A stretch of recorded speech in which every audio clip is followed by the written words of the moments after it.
if you want to be magnetic with people, you need to understand 4 things. And I know best because when I didn't understand these 4 things, I was the guy who was constantly yapping my credibility away. I was the guy that was constantly telling people how great I am. And guess what? I didn't get opportunities. I didn't get those dates. I didn't get people to believe in me. I didn't get people to invest their time and energy in me. Once I started doing 4 things, in specific, everything changed. The way that people looked at me changed, people listening to me online changed, everything changed. The biggest issue that people face is that once they start to see someone for the first time, for the second time, they find this urge to speak and tell people how great they are. But there's a huge problem with this, right? One is that everybody does that, right? Now, so congratulations, you look like everybody else. The second thing, what happens is that when you are speaking way too much, you look like you're overcompensating. They do not realize now how valuable you are because you're constantly feeding them this information that they didn't ask, right? You would be so surprised how little you have to do after you understand these 4 things to become magnetic, right? You don't need to change anything about the way you talk, about what you do, but you just need to understand a few beliefs as to how this one system works as far as becoming magnetic, right? So, as I told you, it's a total of 4 things. And if you think I'm going to be here telling you the basic advice that every fucking guru gives you, saying that, hey, listen, use a down tone and always talk with a high pitch and then bring it down. None of that shit, okay? I'm not going to bore you with any of that things. I'm not going to tell you that, take their names in the middle of the sentence and makes you more charismatic. Fuck all that, okay? We are going to change your whole beliefs. Once you understand 4 things, it's going to change the way that you even approach a conversation, right? You will realize it's not about tricks. It's about the way you come across. And that cannot be done by simple things like, hey, change the way you speak. No, none of that shit. And what you're also going to notice is this video is going to be super authentic. No random shit popping up on screen. It's just going to be me talking to you, one soul to another soul. And let's get started. So the first thing I want you to do is to build social proof, okay? So the reason why I'm talking about building social proof is because you can prove people things and show your worth without speaking, right? If you are in really good shape, right? Really good shape. I'm talking really, really good shape. You don't need to open your mouth to show to people that, hey, I go to the gym, I love shoulder press. They can see it with the way that your shoulders are curved. They can see all these things, right? Social proof is a very big thing because your voice, your personality, all these things aren't the first thing that people see. In this day and age, it's the way that your body is built and your fucking Instagram, right? You need to have a body that people can see and like, okay, cool, this guy works out, no problem.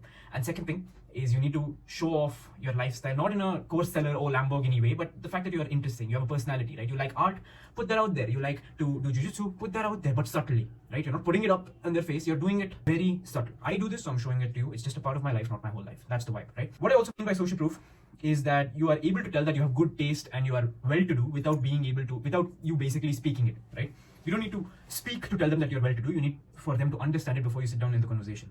How do you do this? Your choices in clothes, your choices in the watch you're wearing, right? It doesn't have to be a Rolex. It has to just be classy, and the fact that you know what you're doing. Your choices in words, the way you come across, all these things are small social proof. And when one person senses it, this is the best part, they start to tell it to everybody else. And that's the best part about everything.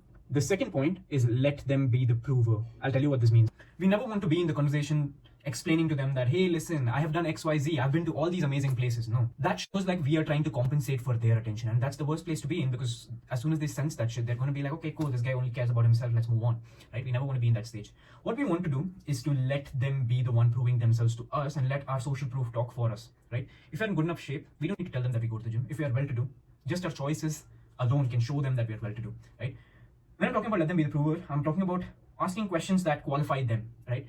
A simple example I can think of is that when you sit down on a date with the girl, you don't tell that, oh, listen, like I'm a guy, I have great standards and this and that, because every guy is doing that. And you'll come across like a fucking douchebag, right? You want to be the guy that asks questions like, hey, I value emotional intelligence and the fact that a girl is homely a lot. So what traits do you think you have that I might potentially like, right? These kind of questions put them as the person that is qualifying themselves, right? Super important to do because when you can think of these kind of calibrated, open-ended questions, they're going to be the ones proving themselves to us and not the other way around, right? That is the next step. Now, third point is this: don't talk down or over them. Another really important point, because when you talk down on other people, it shows that you're emotionally affected by them or the fact that you don't like something about them. We always want to be neutral in the way that we come across, right? If she asks you, oh, so who are you dating? You're like, that my ex, she's a bitch, she's this, she's that, and like you come across as such a dickhead, to be, for the lack of words, right? And if you talk over them, where they're trying to explain something and you cut them off to tell your point, you have now signaled to them that what I have to say is far more important than what you have to say, so shut the fuck up. That is basically what you've said to them, right? You don't want to do either one of these things, because one is talking down on other people, one more is talking over them, so that you signaling the fact that you are superior to this person. We don't want to be that, right? We want to come across as someone that's you can talk to them easily, and that there was less pressure. Because the moment they feel pressure, the moment that they feel that you think that you are over them, you are above them, resistance kicks in. It becomes a performance now, right? That's not what we want to be. We want to be the guy that's easy to talk to, that they can open up to. Those are truly the type of people that are magnetic, right? Which brings me to point number 4, which is, as you can see here, it says MYB, which stands for mind your business. It should have been MYFB, mind your fucking business. Because none of these things would matter if you're the guy that's truly available all the time. If you're the guy that everywhere you go, every person you meet, you're always available. There is no scarcity. You don't have anything else to do but to hang out with people.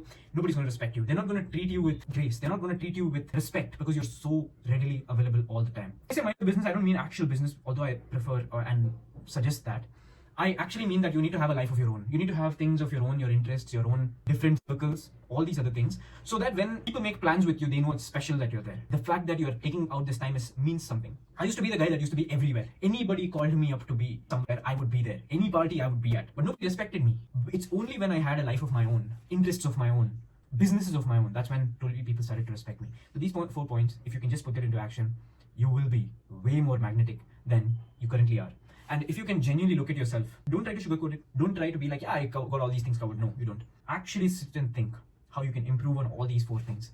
If you can just work on these 4 things and do it well and have high standards for yourself and the people that you hang out with, your life will be different. That's about it.